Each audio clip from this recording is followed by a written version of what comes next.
Welcome back. Bulletin کا آغاز کریں گے اہم خبر کے ساتھ۔ پاکستان انٹرنیشنل ایئر لائنز کا 21 سال بعد اربوں کا منافع کما لیا۔ وزیر دفاع ہوا بازی خواجہ آصف کا کہنا ہے کہ قومی ایئر لائن نے مالی سال 2024 میں 9.3 ارب روپے آپریٹنگ منافع کمایا ہے اور 21 سال بعد قومی ایئر لائن کو 26.2 ارب روپے کا خالص منافع حاصل ہوا۔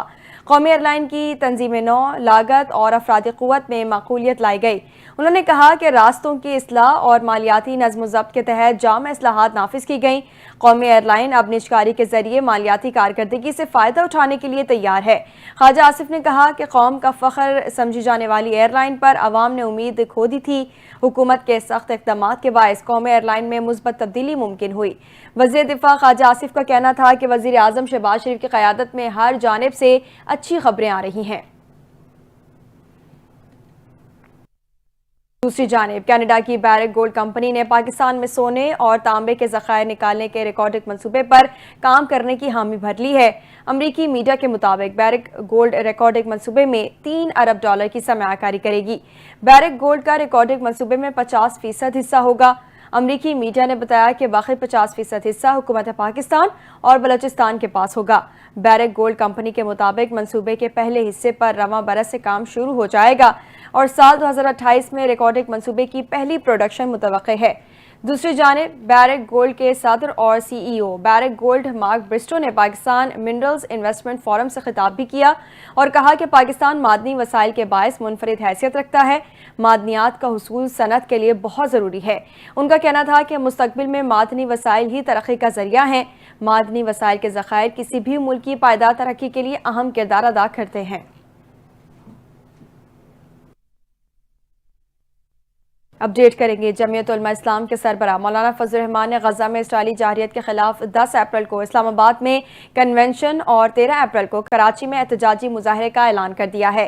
جے یو آئی کے سربراہ مولانا فضل الرحمان نے امت اسلامیہ کے نام اہم پیغام جاری کرتے ہوئے کہا ہے کہ اسلامی دنیا کے حکمران امریکہ اور مغرب کے سامنے جھک رہے ہیں۔ امت مسلمہ اپنے حکمرانوں پر سیاسی دباؤ بڑھائے۔ مولانا فضل الرحمان نے کہا کہ غزہ کے مسلمانوں پر جو بیت رہی ہے یا بیت چکی، تاریخ کے صفحات پر سیاہ دھبوں کے سوا کچھ نہیں۔ اسرائیل نے امن معاہدہ توڑ کر غزہ پر شب خون مارا ہے۔ اسرائیلی وزیر اعظم نیتن یاہو جنگی مجرم ہے، اسے عالمی عدالت انصاف نے گرفتار کرنے کا حکم دیا ہے۔ مولانا فضل الرحمان کا کہنا تھا کہ گریٹر اسرائیل کی طرف بڑھتے قدموں سے کوئی عرب ملک نہیں بچ سکے گا۔ امت مسلمہ اپنے ملکوں میں اپنے حکمرانوں پر سیاسی دباؤ بڑھائے۔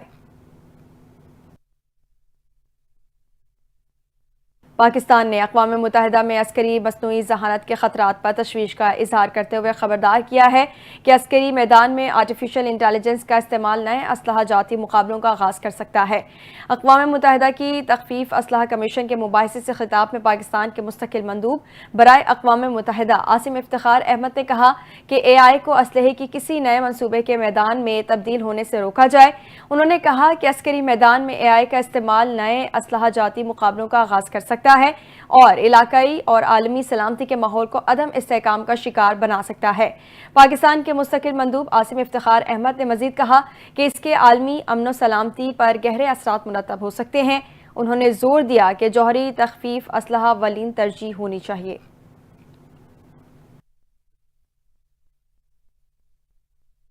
خبر دیں گے۔ اسرائیلی فوج کے غزہ پر حملے جاری ہیں۔ تازہ کارروائی میں مزید 60 سے زائد فلسطینی شہید ہو گئے۔ غزہ کی وزارت صحت کے مطابق گزشتہ 24 گھنٹوں کے دوران اسرائیلی حملوں میں کم از کم 60 فلسطینی شہید اور 213 زخمی ہوئے۔ وزارت صحت نے بتایا کہ صحافی احمد منصور جو پیر کو جنوبی غزہ کے خان یونس میں ناصر اسپتال کے قریب میڈیا ٹینٹ پر اسرائیلی حملے میں شدید جھلس گئے تھے، زخموں کی تاب نہ لاتے ہوئے وہ بھی شہید ہو گئے۔ 17 ماہ سے جاری اسرائیلی جنگ میں 211 فلسطینی صحافی شہید ہو چکے ہیں۔ غزہ کی وزارت صحت کے مطابق اسرائیل کے غزہ پر حملوں میں اب تک کم از کم 50,000 سے زائد فلسطینی شہید ہو چکے ہیں، جبکہ سرکاری میڈیا دفتر کا کہنا ہے کہ ہلاکتوں کی تعداد 61,000 سے تجاوز کر چکی ہے۔ دوسری جانب اسرائیلی وزیر اعظم نے صدر ٹرمپ سے ملاقات کی، جس میں ٹرمپ نے غزہ جنگ جلد ختم ہونے کا اشارہ دیا۔ ادھر اقوام متحدہ کے سربراہ انطونیو گوتریس نے کہا کہ جبری بے دخلی عالمی قانون کی خلاف ورزی ہے۔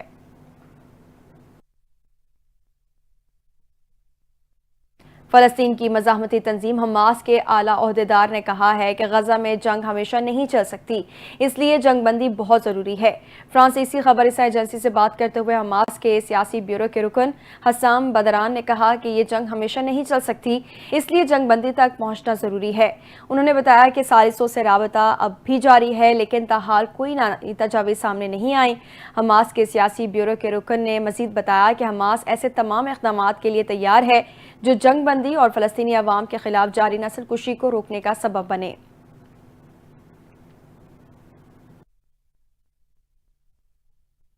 امریکی صدر ڈونلڈ ٹرمپ نے الزام عائد کیا ہے کہ چین ٹیرف کے مقابلے میں کرنسی میں ہیرا پھیری کر رہا ہے، البتہ چین کسی نقطے پر ڈیل کر لے گا۔ غیر ملکی میڈیا رپورٹس کے مطابق امریکی صدر ٹرمپ نے نیشنل ریپبلکن کانگریشنل کمیٹی کی تقریب سے خطاب کرتے ہوئے کہا کہ اس وقت چین 104% ٹیرف ادا کر رہا ہے۔ چین ٹیرف کے مقابلے میں کرنسی میں ہیرا پھیری کر رہا ہے۔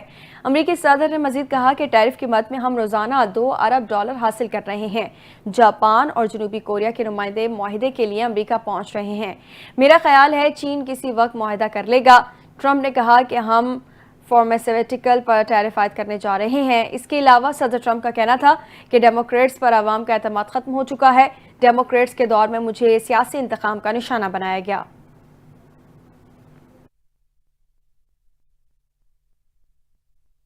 کھیلوں کی دنیا سے خبر دیں گے۔ انٹرنیشنل کرکٹ کونسل نے مارچ 2025 کے means player of the month award کی نامزدگیوں کا اعلان کر دیا ہے۔ آئی سی سی کی جانب سے player of the month award کی نامزدگیوں میں 1 بھارتی اور 2 نیوزی لینڈ کے کرکٹرز شامل ہیں۔ پلیئر آف دی منتھ کی نامزدگیوں کے لیے بھارت کے شریاس ایر، نیوزی لینڈ کے رچن رویندرا اور فاسٹ بولر جیکب ڈفی شامل ہیں۔ رچن رویندرا نے آئی سی سی چیمپئنز ٹرافی 2025 میں شاندار آل راؤنڈر کارکردگی دکھائی تھی، جبکہ شریاس ایر نے بھارت کے لیے آئی سی سی چیمپئنز ٹرافی 2025 جیتنے میں اہم کردار ادا کیا تھا۔